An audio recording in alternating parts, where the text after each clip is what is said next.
Au cours de cette session, nous examinerons la façon dont les pays peuvent envisager de gérer les programmes nationaux du Codex, y compris la façon dont les positions nationales sont élaborées et examinées.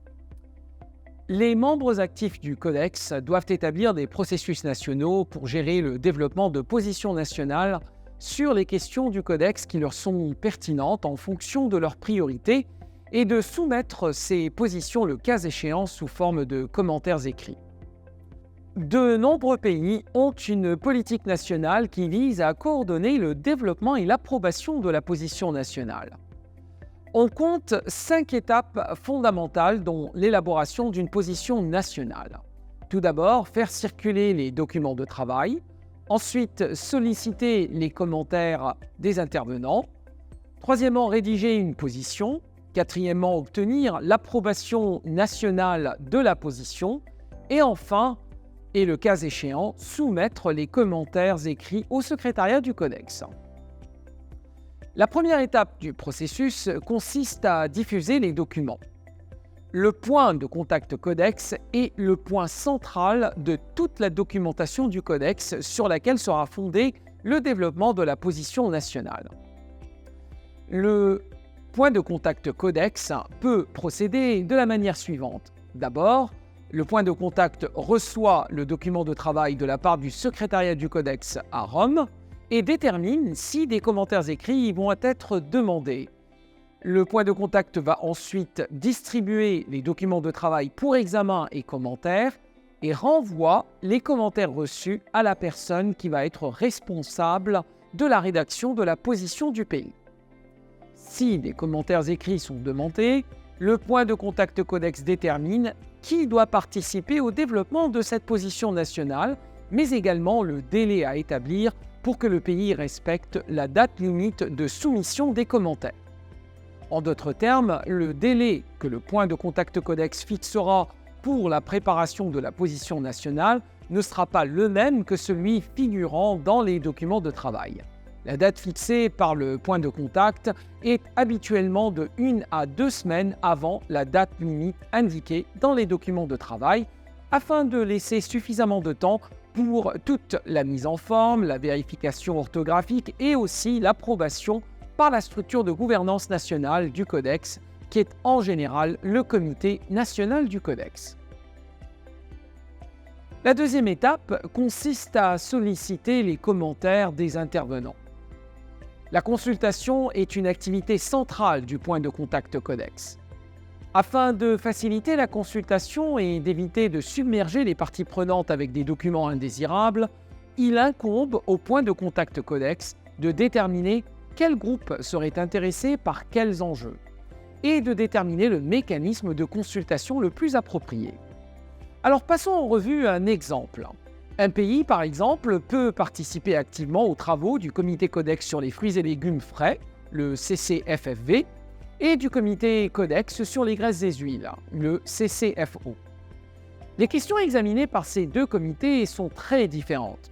Les associations de l'industrie associées à la production, à la transformation et à l'exportation et importation de fruits et légumes frais pourraient être très intéressées à recevoir les documents du Codex pertinent au CCFFV. Toutefois, il est peu probable qu'ils soient intéressés par les documents pertinents à la SSFO. Par conséquent, ces documents ne devraient pas leur être transmis à moins qu'ils en aient fait explicitement la demande.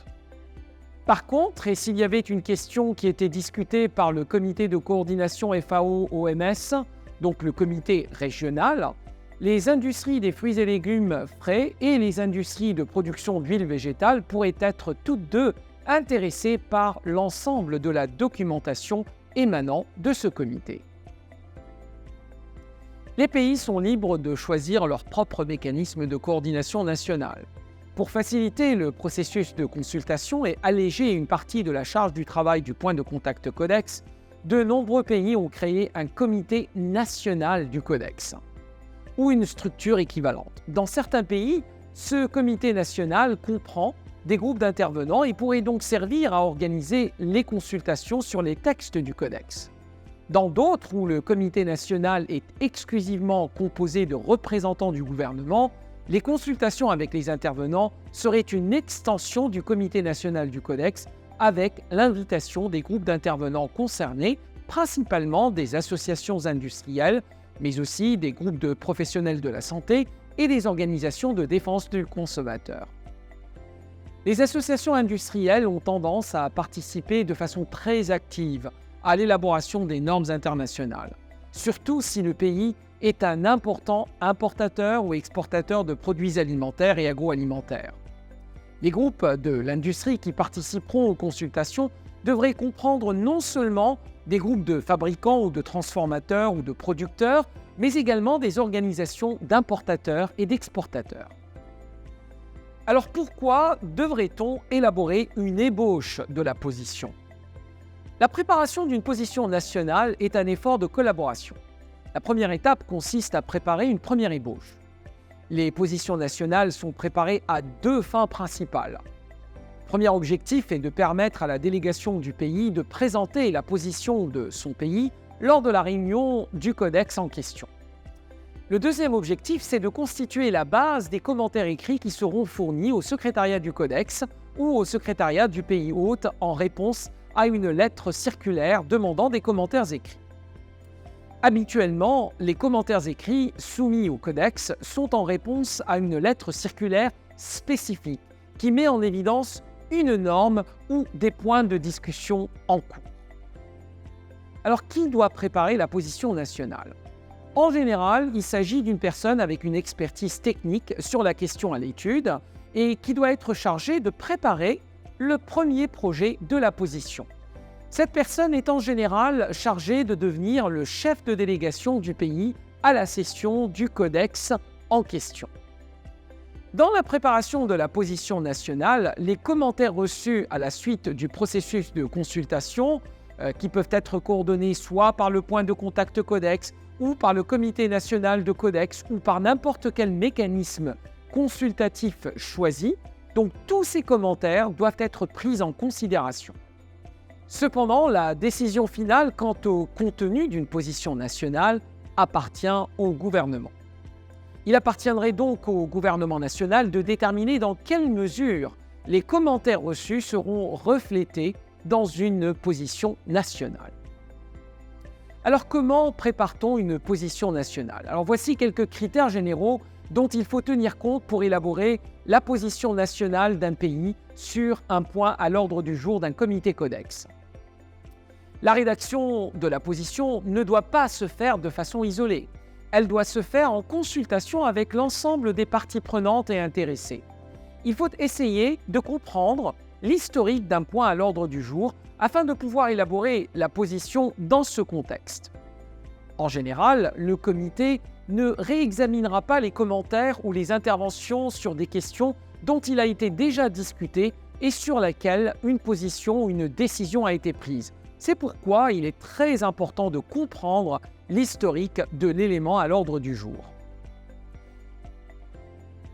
Lorsque nous préparons des positions nationales, nous devons nous assurer qu'elles sont scientifiquement valables et étayées, et si elles sont disponibles et pertinentes, qu'elles soient appuyées par des données d'évaluation des risques. Les positions qui sont promues à l'échelle internationale devraient être conformes aux politiques nationales d'un pays. Les politiques nationales du pays, y compris toute législation pertinente, doivent être considérées lors de l'élaboration de la position nationale. Cependant, il n'est pas approprié d'utiliser les exigences nationales comme justification pour promouvoir une position particulière au niveau international, donc au niveau d'un comité Codex. Par exemple, il n'est pas approprié de dire « mon pays appuie X parce que c'est ce qui est dans notre législation nationale ». car la législation nationale tend à refléter les préoccupations nationales. Les positions nationales promues au niveau international devraient être fondées sur des considérations d'application globale. Par exemple, sur la base de différences avec une évaluation scientifique des risques. La position devrait également indiquer si la norme codex projetée peut avoir une incidence sur les importations et les exportations du pays, surtout si le pays est un producteur et un importateur ou exportateur principal de la ou des denrées alimentaires qui vont être visées par le développement de la norme codex. Ainsi, l'impact sur le pays devient d'une importance mondiale. Mais si le problème résulte principalement d'une différence entre une norme proposée et les décisions nationales, il incombe au pays d'évaluer et de traiter cette différence en fonction des considérations nationales après l'adoption de la norme par le Codex. En d'autres termes, une position nationale ne pourrait pas être prise comme raison ou justification pour bloquer un travail d'intérêt international. Discutons maintenant de la façon dont une position nationale devrait être approuvée. Le projet d'une position nationale doit être communiqué à nouveau à toutes les parties intéressées, par exemple à d'autres membres de la délégation du pays, qui doivent fournir leur contribution à l'élaboration de la version finale de la position. Cette version finale devrait ensuite faire l'objet d'un examen final à un niveau gouvernemental approprié afin qu'elle puisse être approuvée comme position officielle du pays. Dans certains cas, c'est le Comité national du Codex qui doit remplir cette fonction, c'est-à-dire la fonction d'approuver une position nationale. Une attention particulière devrait être accordée à l'obtention d'une approbation officielle sur la position nationale développée, car une fois soumise, il n'est pas pratique courante de retirer une position nationale et les pays devraient éviter de changer leur position nationale à moins que cela ne soit absolument nécessaire. Par exemple, suite à la disponibilité de nouvelles informations scientifiques qui pourraient justifier un tel changement. En règle générale, il est important qu'un pays envisage de soumettre des commentaires écrits sur les questions qui ont été identifiées comme prioritaires lors de l'élaboration de la position nationale. Le point de contact Codex a pour fonction de soumettre tout commentaire écrit au secrétariat du Codex à Rome ou au secrétariat du pays hôte concerné.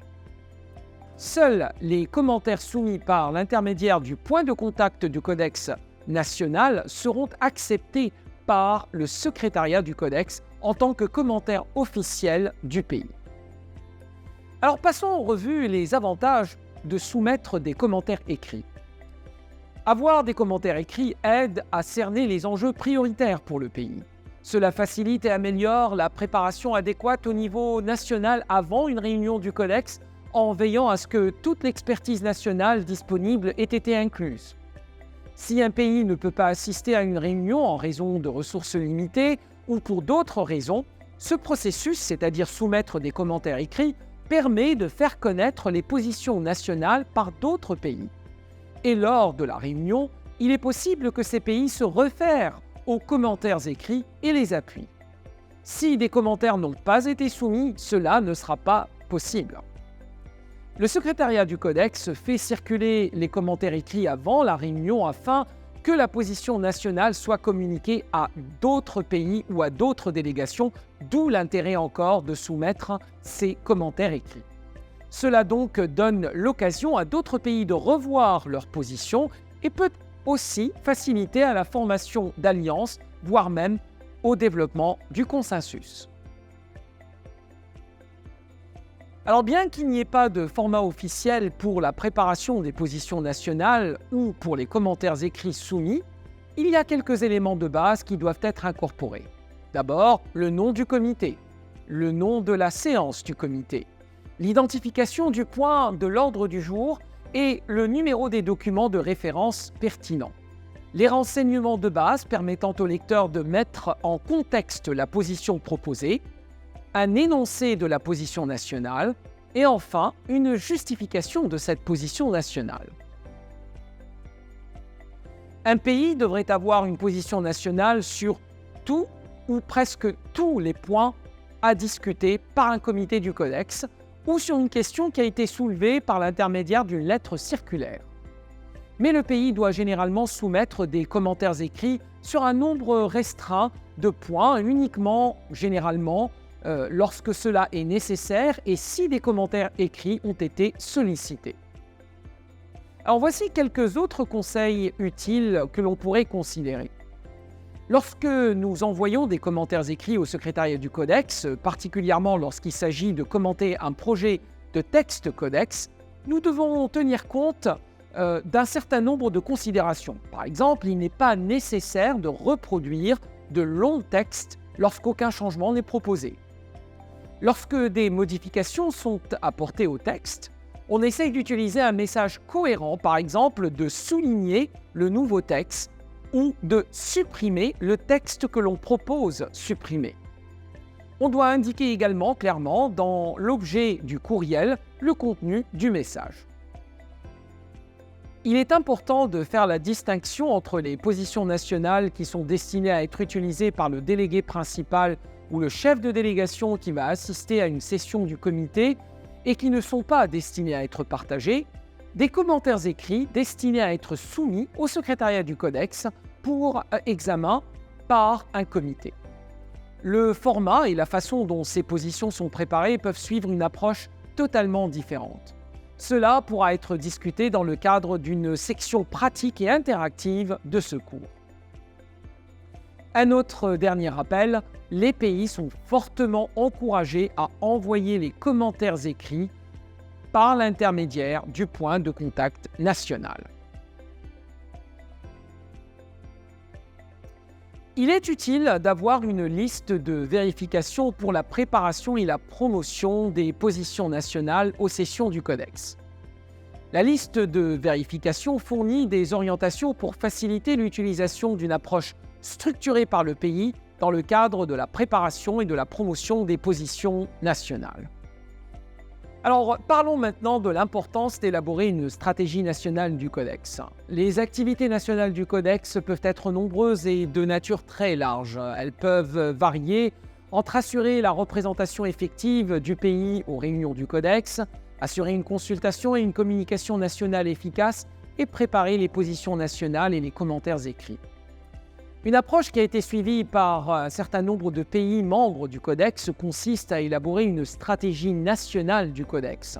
Ceci permet de guider le pays à concentrer son attention, ses efforts sur les questions prioritaires et faciliter l'élaboration d'une position cohérente sur les différentes questions discutées au Codex. Une approche stratégique peut également permettre au pays d'utiliser au mieux les ressources qui sont souvent limitées.